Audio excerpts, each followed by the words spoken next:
দর্শক, এনবিআরে জাতীয় রাজস্ব বোর্ডে এনবিআর কর্মকর্তা কর্মচারীদের আসলে কলম বিরতি পালন চলছে। সেখানে আছেন আমাদের সহকর্মী রুহুল আমিন রিপন। আমরা সরাসরি তার সাথে যুক্ত হচ্ছি এবং সেখানকার সর্বশেষ তথ্য জেনে নিচ্ছি। রুহুল আমিন রিপন, আপনাকে ধন্যবাদ সময়টুকু দেওয়ার জন্য। সেখানে আসলে কি কার্যক্রম এখন চলছে, এই কলম বিরতির যে কার্যক্রম চলছিল? এছাড়াও আমরা অর্থ উপদেষ্টার কথা শুনলাম, তিনি বললেন সেই সভার মধ্যে একটি ইতিবাচক সমাধান আসতে পারে। সচিবালয়ে আজ তিনি সেটি বলেছেন। সে নিয়ে আপনারা কি জানেন, কি জানাচ্ছেন?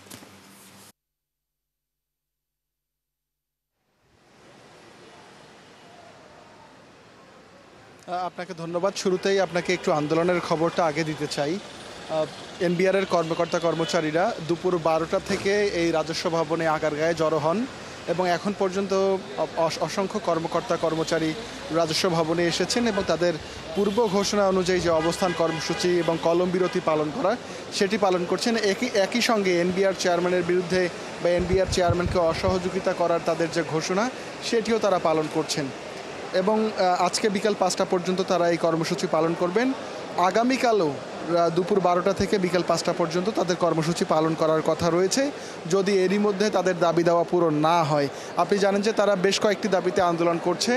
এখন যে দাবিটি প্রধান তাদের দাবি যে এনবিআর চেয়ারম্যান আব্দুর রহমান খানকে অপসারণ করা।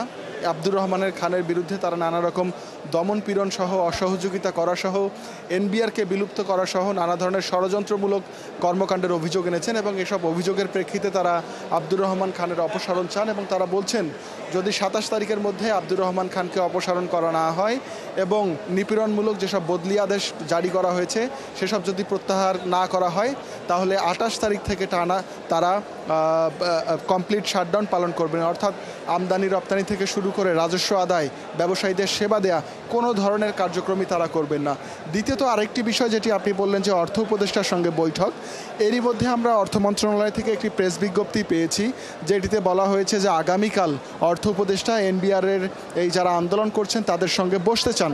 তবে যে প্রেস রিলিজটি আমরা পেয়েছি সেই একই প্রেস রিলিজ এনবিআরের যারা আন্দোলন করছেন তারাও পেয়েছেন এবং তারা সেই প্রেস রিলিজটি নানাভাবে ব্যাখ্যা বিশ্লেষণ করেছেন এবং তারা বলছেন যে অর্থ উপদেষ্টা যে বার্তাটি দিয়েছেন সেই বার্তা ধোঁয়াশাপূর্ণ এবং সেই বার্তা স্পষ্ট নয়।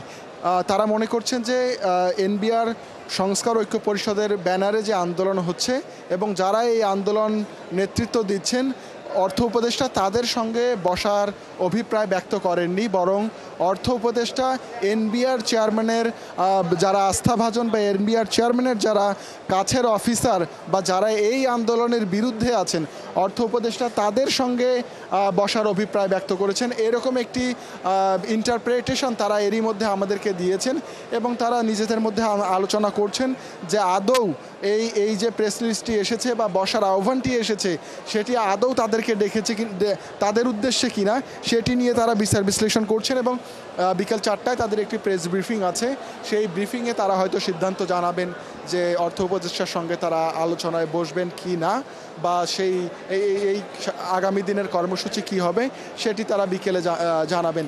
যদিও আপনি জানেন যে এরই মধ্যে এই এনবিআরের আন্দোলনের কারণে অর্থনীতিতে একটা বড় প্রভাব আমরা দেখেছি, বিশেষ করে বাজেট এবং ঈদের আগে যে বড় ধরনের আন্দোলন হয়েছিল তাতে কিন্তু রাজস্ব আদায় মুখ থুবড়ে পড়েছে এবং এখন পর্যন্ত এনবিআর কিন্তু রাজস্ব আদায়ে বড় ধরনের ঘাটতির মুখে পড়েছে। কারণ আপনি জানেন যে এই যখন এনবিআরের বিভিন্ন দপ্তরে অচলাবস্থা চলে তখন নিঃসন্দেহে রাজস্ব আদায় কার্যক্রমগুলো স্থিমিত হয় এবং একই সঙ্গে ব্যবসায়ীরা বা করদাতাদের যে ধরনের সেবার প্রয়োজন হয় সেই সেবাগুলো কিন্তু নিশ্চিত হয় না।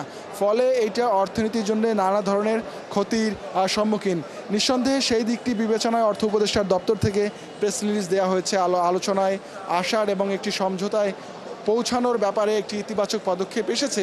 কিন্তু এনবিআরের আন্দোলনরত কর্মকর্তা কর্মচারীরা বলছেন যে সেই যে বার্তাটি এসেছে সেই বার্তাটি আদৌ তাদের উদ্দেশ্যে এসেছে কিনা নাকি এটি আন্দোলন দমনের একটি নতুন কৌশল। ফিরবো, আপনি থাকুন আমাদের সাথে।